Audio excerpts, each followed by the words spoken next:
अस्सलाम वालेकुम दोस्तों, वर्ल्ड वाइड इन्फॉर्मेशन में आप सबको वेलकम। आज इस वीडियो में मैं एनालाइज करूंगा पाकिस्तान के एजुकेशन सिस्टम के बारे में, एक एजुकेशन सिस्टम के बारे में, और वो भी बिल्कुल सबूत के साथ। और मैं इसको डिफ्रेंशिएट भी करूंगा 19th सेंचुरी का एजुकेशन सिस्टम क्यों बेहतर था 20th सेंचुरी के एजुकेशन सिस्टम में से, और 20th सेंचुरी का जो एजुकेशन सिस्टम है उसके अंदर क्या क्या चीज़ें हैं। हम ये बात कह सकते हैं कि जो 20th सेंचुरी का एजुकेशन सिस्टम था वो काफ़ी ज़्यादा बेहतर था 19th सेंचुरी के मुताबिक निस्बत, क्योंकि 20th सेंचुरी एजुकेशन सिस्टम में जो स्कूलिंग और कॉलेज इन चीज़ों में एडमिशन हुए हैं वो काफ़ी ज़्यादा हुए हैं, ठीक है। लेकिन हम ये नहीं कह सकते कि जो 20th सेंचुरी में हमने जो चीज़ें सीखी हैं वो 100% करेक्ट हैं, क्योंकि उन्होंने हमें काफ़ी हद तक कंफ्यूज भी किया है। कंफ्यूज इसलिए मैं कह रहा हूँ क्योंकि with the passage of rapid growth of technology की जितनी ज़्यादा ग्रोथ हुई है उससे हमें बहुत सी चीज़ें कन्फ्यूजन में मिली हैं। 19th सेंचुरी का जो एजुकेशन सिस्टम था उसमें से हमें मेजॉरिटी चीज़ें कॉन्क्रीट मिली हैं, एक ठोस सबूत के साथ मिली हैं। टीचर से हमारी गाइडलाइन बहुत ज़्यादा थी, लेकिन 20th सेंचुरी में हमने कोई भी चीज़ सर्च करनी है हम गूगल करते थे, उसका डाटा आता था और वो हम किसी से भी बहस करने लग जाते थे कि भाई ये ऐसे है।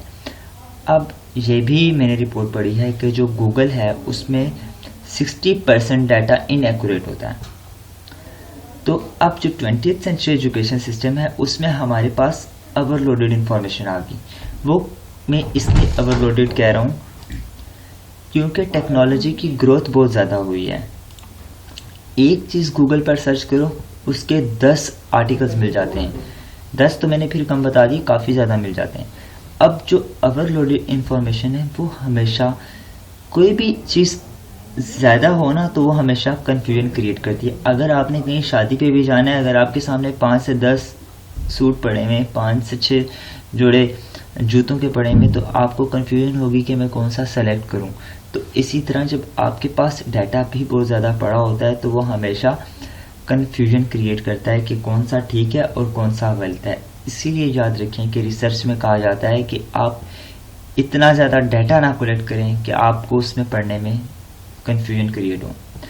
अब ये जो डाटा है राइट और रॉन्ग जिसमें हमें कन्फ्यूजन है, उसमें कुछ फेक इन्फॉर्मेशन भी होगी जो कि डिस्ट्रक्शन की तरफ हमें लेके जाती है। अब जो फेक इन्फॉर्मेशन होती है वो हमेशा याद रखें in the form of stories होती है। स्टोरीज मैंने क्यों कहा ये मैं बाद में बताता हूँ, लेकिन जो फेक इन्फॉर्मेशन है वो हमारे पास आई क्यों, उसकी एक वजह है new liberalism ideology, free will, हर किसी को बोलने की आज़ादी, और कोई चेक एंड बैलेंस नहीं है। सिर्फ हमारे पास इंफॉर्मेशन आई जा रही है, बोलते जा रहे हैं लोग, हम लेते जा रहे हैं इंफॉर्मेशन। अब डेवलप कंट्रीज जो हैं उनके तो बाकायदा रिसर्च इंस्टीट्यूट हैं, वो उसको सर्च करते हैं, सब कुछ करते हैं, लेकिन डेवलपिंग कंट्रीज जो हैं वो सिर्फ फोकस करती हैं रट्टाबाजी पे, एनालिटिकल स्किल पर नहीं जाती। अब जब डेवलपिंग कंट्रीज की बात की है तो अगर इसमें मैं पाकिस्तान को शामिल ना करूं तो फिर तो नाइंसाफ़ी होगी। अब पाकिस्तान में आप मिसाल ले लें, मिसाल क्या हकीकत है कि तकरीबन कितने स्टूडेंट्स ग्रेजुएट होते हैं एक 1 ईयर में, 1.5 मिलियन, जिनमें से जो ग्रेजुएट्स हैं वो 44,000, ये एवरेज मैंने गूगल से सर्च कर किया है कि 4,45,000 जो हैं ग्रेजुएट हैं, और इनके अलावा जो आईटी के हैं वो 80,000 हैं, और बाकी फील्ड के भी बहुत से हैं जो कि ओवरऑल ग्रेजुएट मिलाएं तो 1.5 मिलियन है। लेकिन इनके पास स्किल्स नहीं है। एजुकेशन है नो डाउट, 4 CGPA लेके बच्चे बैठे हैं, लेकिन जब भी वो मार्केट में जाते हैं तो उनसे क्वेश्चन किया जाता है स्किल। ये पाकिस्तान की एक प्रॉब्लम है, इनके पास इनको स्किल नहीं सिखाई जाती और डिमांड करते हैं स्किल की। एजुकेशन सिस्टम दे रहे हैं, ठीक है। अब इसको मैं अगर मज़ीद थोड़ा बताऊं, मैंने कुछ दिन पहले एक टीवी चैनल पे इंटरव्यू भी दिया तो उस पर भी मैंने यही बात डिस्कस की थी। जब उन्होंने मेरे से पूछा कि एजुकेशन के बारे में आप क्या कहेंगे, तो मैंने यही कहा कि हम जब डिग्री लेके जाते हैं पाकिस्तानी स्टूडेंट्स, तो उसके बाद वो हमसे कहते हैं, जॉब के लिए हम जब जाते हैं वो कहते हैं आपके पास एक्सपीरियंस क्या है। भाई जब हम पढ़ने आए तो हम सिर्फ पढ़ेंगे ही ना, एक्सपीरियंस तो आपने हमें दिया ही नहीं। जबकि डेवलप कंट्रीज़ में वो आपको प्रॉपर स्किल्स भी देते हैं। पाकिस्तान में इवन के जो फील्ड होती है हम उस फील्ड में भी जाते हैं तो हम लोगों को एक्सपीरियंस नहीं देते। वो कहते हैं कि आपके पास पहले एक्सपीरियंस है, ठीक है। तो ये डेवलप और डेवलपिंग का एक खरा सच आप कह लें कि पाकिस्तान में भी ऐसा ही फिनोमिना है कि स्किल्स नहीं दी जाती, सिर्फ रट्टेबाजी पे फोकस किया जाता है। अब स्टोरीज़ पे आते हैं कि वो in the form of stories कैसे हैं जो इंफॉर्मेशन फेक हैं। देखें, हमेशा जो ह्यूमन एक इंसान डिसीजन लेता है ना, उसका डिसीजन जो डिसीजन है वो बेस्ड करता है इमोशन पे और शॉर्टकट पे।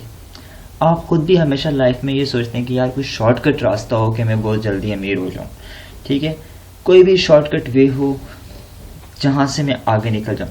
या आपके सामने अक्सर आपने ऐसे मांगने वाले भी देखे होंगे जो होते ठीक ठाक हैं लेकिन वो रो रो के बता रहे होते, कहानी बता रहे होते हैं, तो उनके इमोशंस आप कहते हैं यार ये सच है। कोई भी हमें अपने इमोशंस अगर दिखाए ना तो हम कहते हैं यार ये बंदा बिल्कुल ठीक कह रहा है। और पाकिस्तान में इन इमोशंस का फ़ायदा कौन उठा लेता है? पॉलिटिशियंस। वो हमें दिखाते हैं, कहानियाँ दिखाते हैं, स्टोरीज़ बना बना के बताते हैं, झूठे ख्वाब दिखाते हैं, ठीक है। हम लोग चुप होके बैठे रहते हैं, कहते हैं यार ये सच कह रहा है, ये बंदा हमसे अच्छा कोई नहीं। हम लोग के घरों में आ जाते हैं पॉलिटिशियंस वोट मांगने के लिए, हम कहते हैं ये सही है, और ये फ़ायदा पॉलिटिशियंस हमसे उठा लेते हैं पाकिस्तान में। अब मैं इसको थोड़ा और एक्सप्लेन करूँ। कभी आपने टीवी में इश्तिहार देखे होंगे, एड्स चलते हैं, ठीक है। उन एड्स में ना बहुत सी चीज़ें ख़तरनाक भी होती हैं हमारी सेहत के लिए। जैसे कि आप कोक को देख लें, पी रहे होते हैं ना, साथ स्टोरी लगाई होती है, बंदा पहाड़ों पे चल रहा है ये वो, ठीक है। स्प्रिंग को देख लें, होती है इंसान के लिए एक नुकसानदेह, लेकिन स्टोरी बना के बताई होती है जिस वजह से हम पी लेते हैं उसको, इमोशंस डाले होते हैं उनके अंदर। पर कभी हमने उनके अंदर इंग्रेडिएंट को नहीं देखा, लिखे होते हैं पर हम नहीं पढ़ते। हम उन इमोशंस पे यकीन करते हैं, पीते हैं, इंग्रेडिएंट को भूल जाते हैं। सो जो पाकिस्तान के लोग हैं या किसी भी डेवलपिंग कंट्रीज़ के आप कह लें, वो बिलीव फैक्ट पे नहीं करते, वो हमेशा बिलीव करते हैं स्टोरी पर। जिस वजह से मैंने कहा है कि डेवलपिंग कंट्रीज़ का ये फिनोमिना है कि वो फेक स्टोरीज़ पे बिलीव कर लेता है। अगर एजुकेशन वाइज देखा जाए किन कंट्रीज़ में टॉप क्लास की एजुकेशन है और कहाँ पे वर्स्ट एजुकेशन रेट है, तो मैंने ये दो चार्ट बना दिए।